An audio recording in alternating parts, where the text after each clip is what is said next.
Iran में गिराए गए अमरीकी F-15E लड़ाका तैयारे के दूसरे पायलट को कैसे बाजियाब करवाया गया? अमरीकी अखबार वॉल स्ट्रीट जर्नल की रिपोर्ट में चौंका देने वाली तफसीलात सामने आ गई।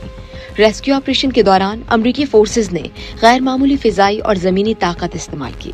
रिपोर्ट के मुताबिक जख्मी पायलट तकरीबन 2 दिन तक जुनूबी मगरबी ईरान के पहाड़ी इलाके में एक दरार में छुपा रहा, जबकि ईरानी फोर्सेस और मिलिशिया हेलीकॉप्टरों और ड्रोन्स के जरिए उसकी तलाश में मसरूफ थी।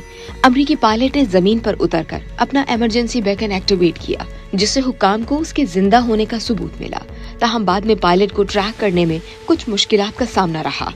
पायलट ने एक मौके पर पैगाम भेजा कि गॉड इज गुड। ताहम इब्तिदा में वाशिंगटन में इस पैगाम को मुमकिना जाल समझा गया।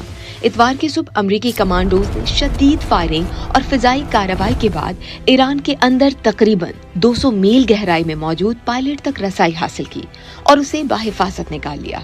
इस दौरान जमीन पर मौजूद अमरीकी तैयारों को भी तबाह कर दिया गया ताकि हसास टेक्नोलॉजी दुश्मन के हाथ न लगे।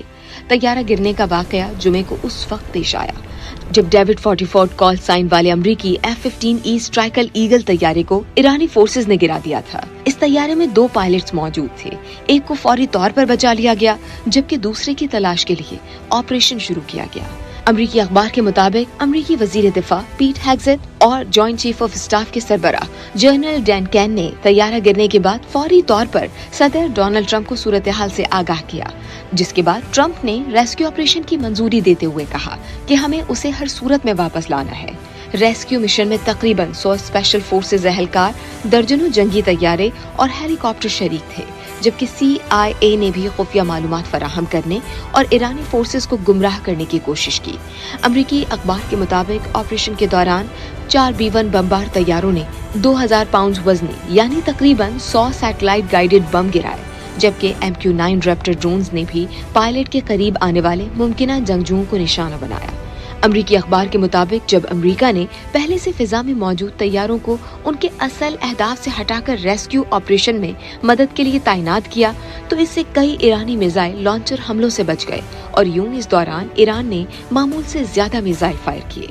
अखबार के मुताबिक पायलट को रेस्क्यू करने की इब्तिदाई कोशिश नाकाम रही और इस दौरान 2 H-6 हेलीकॉप्टरों पर जमीन से फायरिंग की गई, जिससे हेलीकॉप्टरों का अमला जख्मी हुआ और उन्हें कोयत में हंगामी लैंडिंग करनी पड़ी। इसी तरह 2 MC-130J तैयारे ईरान में आरजी बेस पर लैंडिंग के बाद जमीन में धंस गए और दोबारा उड़ान भरने के काबिल न रहे। बाद एक मुतबादिल मंसूबे के तहत छोटे तैयारों के जरिए टीम को हदफ के करीब पहुंचाया गया, जबकि CIA ने गलत मालूमात फैलाकर ईरानी फोर्सेस को गुमराह किया कि पायलट को पहले ही निकाल लिया गया। अमरीकी हुक्काम के मुताबिक इसराइल ने भी इस ऑपरेशन में इंटेलिजेंस शेयरिंग और महदूद फिजाई कार्रवाइयों के जरिए मदद फराहम की ताकि रेस्क्यू मिशन को कामयाब बनाया जा सके। ऑपरेशन मुकम्मल होने के बाद अमरीकी फोर्सेस ने $100 मिलियन के 2 MC-130J तैयारे और 2 MH-6 हेलीकॉप्टर तबाह कर दिए ताकि उनकी टेक्नोलॉजी महफूज रहे।